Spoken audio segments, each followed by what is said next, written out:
Welcome to Laptop Radio. The topic for today is the future of blockchain-enabled payments with Alex Witt, partner and CFO of SWFT Pay. Alex, are you there? Yeah, I'm here. Thank you for joining us. Thanks for having me.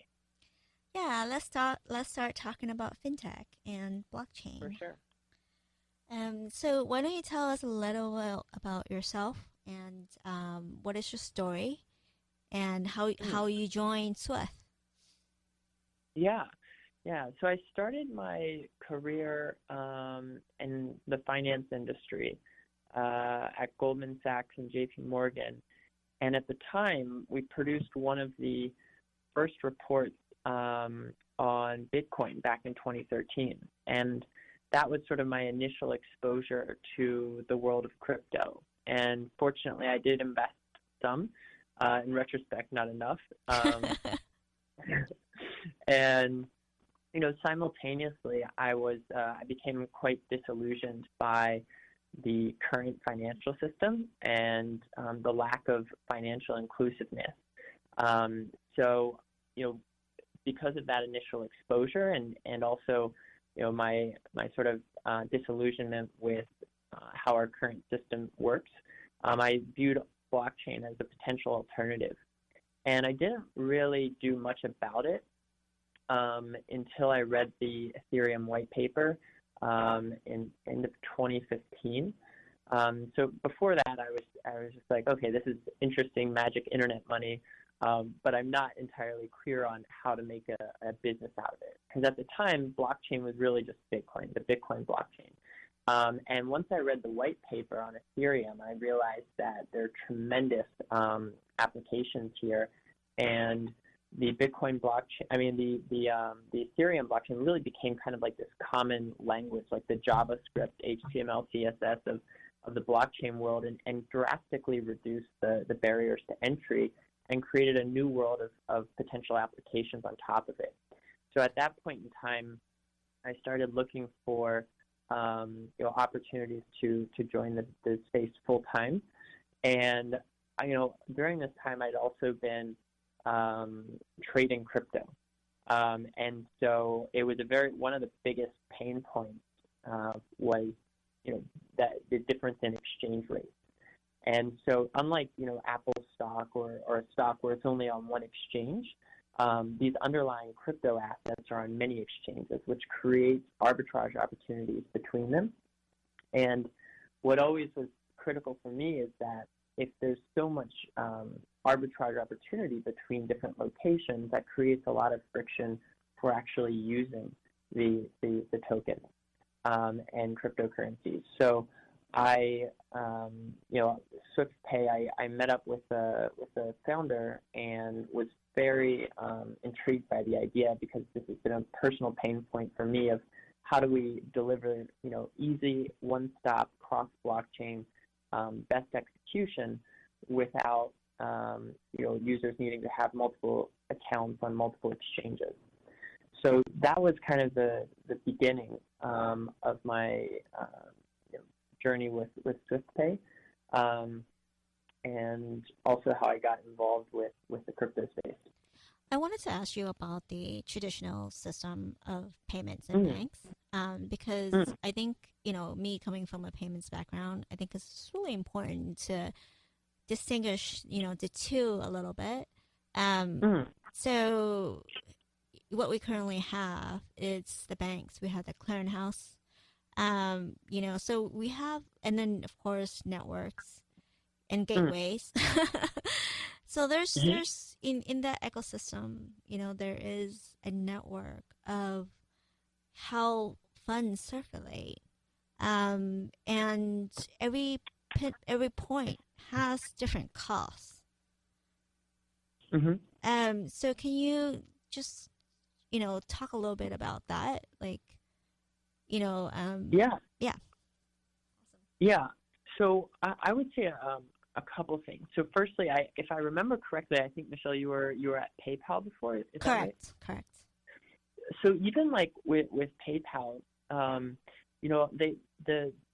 really the payment rails have not changed that much, especially in the United States in the last 20 years. And so even with PayPal, per my understanding, like obviously the front end changed dramatically, but for getting in and out of the PayPal ecosystem, they still rely on the existing infrastructure, including credit card networks. So I think one aspect that so blockchain-enabled payments gives us is a totally different sort of potential plumbing and infrastructure for payments that is dramatically more efficient. And I think one very important way to look at blockchain is as an evolution in the internet stack. So if you think of it as like the technology stack, lower level would be the internet and the sort of TCP/IP protocols, and then blockchain in some ways is just a layer on top of it. And when these payment rails were first created, the internet was not in a productive state. I think the credit card networks originally were in like the 1950s and 60s, and obviously there was like pretty much I don't think there wasn't any internet then. So I think we now live in a digital internet-enabled world, and blockchain takes advantage of that new technology as an evolution on top of the existing tech stack, which didn't exist when the current payment rails were in place. Just to give some perspective, the SWIFT network came out in the early 1970s, and they're more or less using the same messaging system for cross-border payments that they were then. And so you can see like it's been decades since there's been a huge overhaul.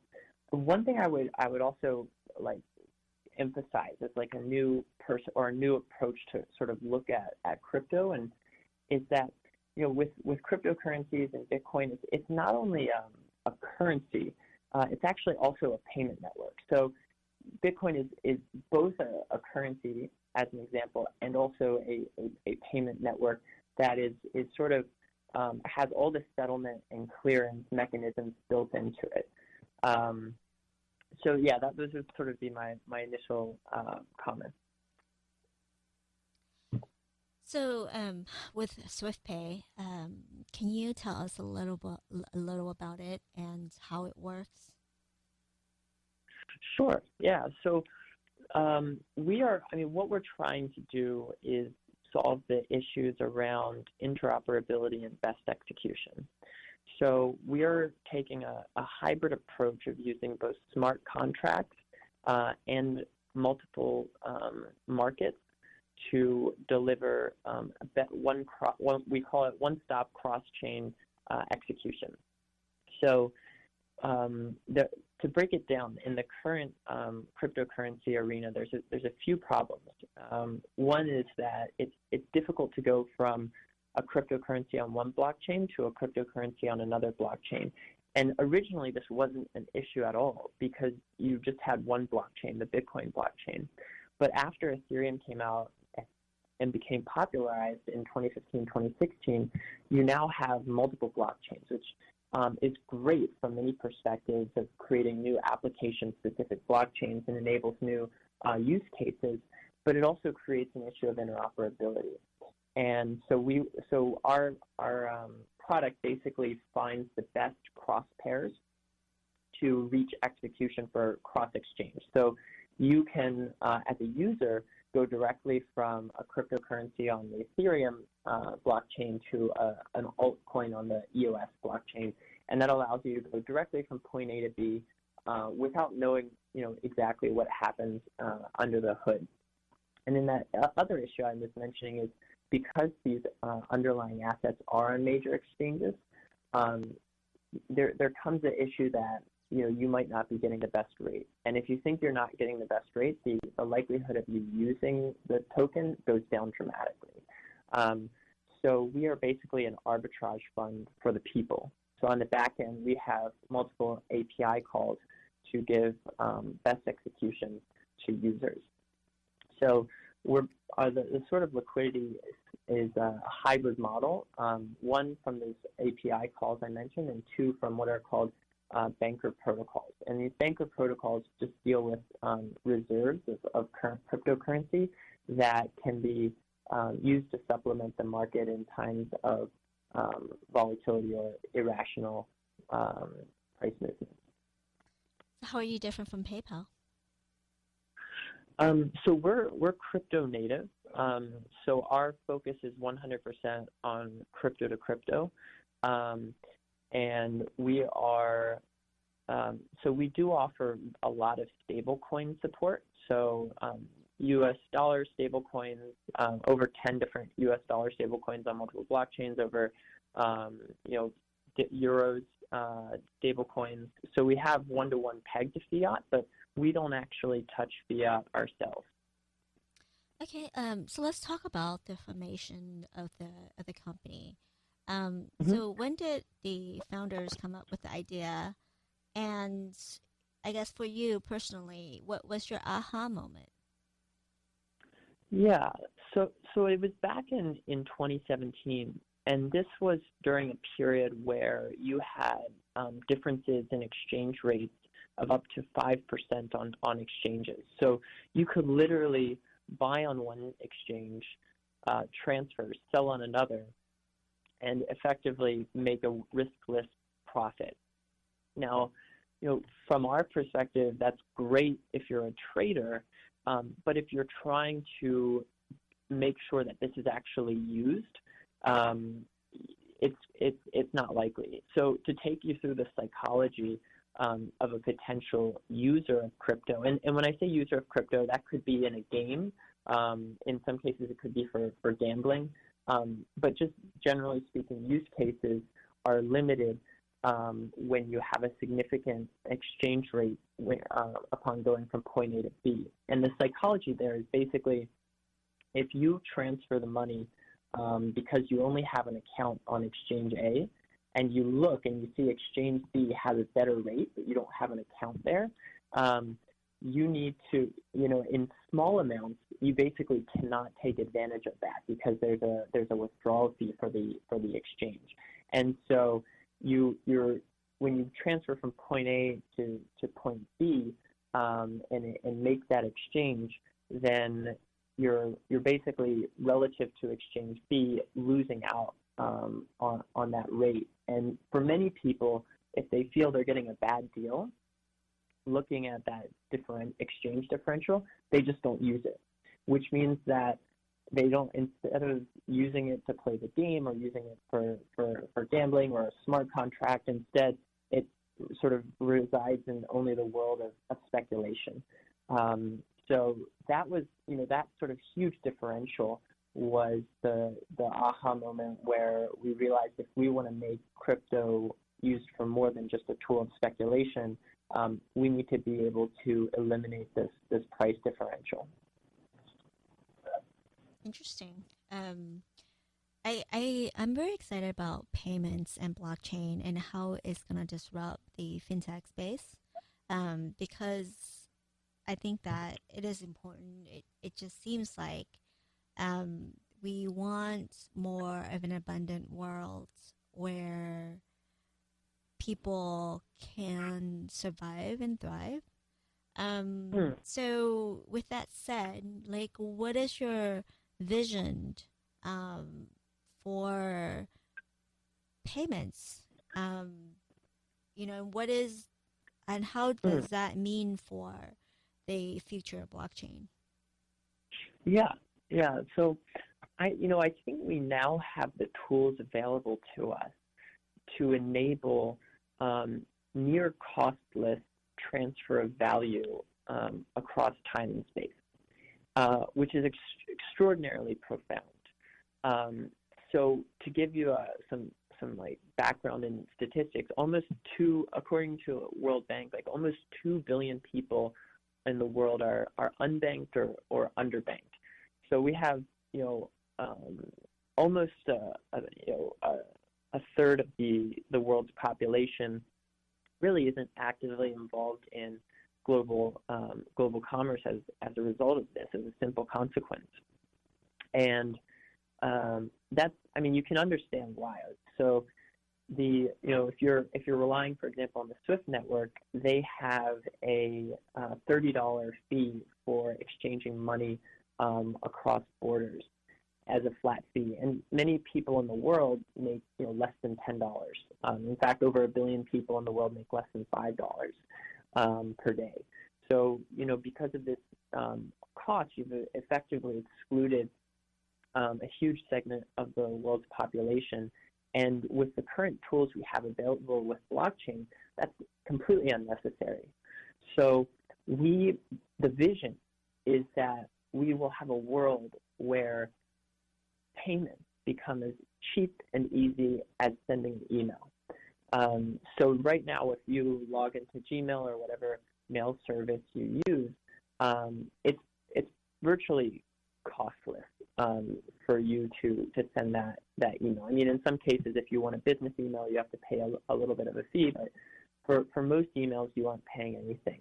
And we have the tools now with blockchain to do the same thing for payments. And so the long-term vision is to leverage blockchain to make payments as easy and cheap as sending an email. And then we focus on the team. So there are a lot of startups in this space because it's payments and fintech and of course blockchain. So I just wanted to learn a little bit about your team. Is it diverse? What composes the team at SWFT? So what's the team composition? Is that the question? Correct. Got it. Yeah. So we are 2/3 engineer, 1/3 non-engineering. The 1/3 is mixed of finance, business development, and marketing, as well as we also have legal counsel, but that's sort of hired outside help. Yep. And so that's kind of the overall structure. Awesome. And what is I wanted to ask you, what's the problem that you're trying to solve? And have you seen adoption? Yeah, so the problem we're solving is around interoperability and best execution. So the interoperability component is making it very easy to go from one altcoin on one blockchain to another altcoin on another blockchain, which is currently difficult because you need to find an exchange or a place that supports that alt token, and you first need to convert into a base pair, which is usually like a Bitcoin or Ethereum. So the first is that interoperability component. The second is best execution. So basically making sure that you're getting the best rate from all the available sources of pools of liquidity. And sort of the combination of making sure you can go directly from point A to B and getting the best execution is trying to solve the frictions in the current crypto payment environment. In terms of adoption, we have seen significant adoption. We're now in over 50 different countries. That said, the volume is not nearly as high as we were expecting a year and a half ago. And I think that's largely attributable to the lack of compelling content on the blockchain right now. I definitely see that changing with things like DeFi and smart contracts and more enticing game content. But at the moment, a lot of these projects are still at an early stage. And regardless of what the project is for any new technology, it generally takes at least 4 years to come to fruition. So our goal is to basically be well positioned for when there is that uptick. And also with I mean, can we do this without the blockchain? Can you do and create SWIFT without using blockchain technology at all? So for us, the answer is no, because we're providing an interoperability solution. So we are providing, in some senses, you can think of, we're not asking if the blockchain is needed. The fact is there already are blockchains that are being used, and we're just helping you bridge the gap between those different blockchain ecosystems. Because at the moment, these different blockchains have their own payment ecosystem, but they're very siloed. It's difficult to go, as I said, from point A to point B. Now, sort of digging into the sort of implication behind your point is, I think whether these tokens are needed or not, I think it's certainly the case that a lot of tokens that have come out, a lot of blockchain protocols that have come out, have a significant amount of redundancy with what is already available. At the same time, there are a lot of unique use cases to blockchain that cannot be solved by other means. So anything that requires you to transfer value, to substitute a trusted intermediary, is a very good use case for blockchain in many cases. So you can imagine, even just taking a simple example like a gambling application. Mm-hmm. If you are, as an example, if you're using a blockchain-based token, you can actually see people's transactions on the blockchain. And you can see and make sure that the probability distribution is what you would expect. So, for example, if it's a completely centralized version and we're not using blockchain at all, the house, so to speak, the gambling website in this case could potentially manipulate the data, because they are sort of the source of truth, and they could potentially manipulate that data. But if it's blockchain-based token payments, then all those transactions are stored on the blockchain, and you can actually trace the statistical distribution to make sure that with sufficiently large data sets, that the gambling outcomes are sufficiently randomized to ensure that, to have confidence that the website is not cheating you. But in order to gain that benefit of a trustless system, you do need that blockchain's token. And so, sort of stepping back from that, if you do need that blockchain's token, then, and you only have, let's say, a different crypto on a different blockchain, you need that interoperability solution to go from what the value you currently have into the value you need to play that gambling app. And that's really where we come in as that interoperability solution. And also, how does your ecosystem work? Like, if I'm Alice and you're Bob, and is this an app or a web-based solution? I just want to know practically how to use your app, and whether it's targeted to individuals or to other businesses and whatnot. Yeah, so the application itself is available both as a downloadable app on the Google Play Store or the iOS App Store, and it's all. But most of our business comes from the API side. So these are API integrations with other organizations. So we have a ready-made API that these games or dApps can use and plug into.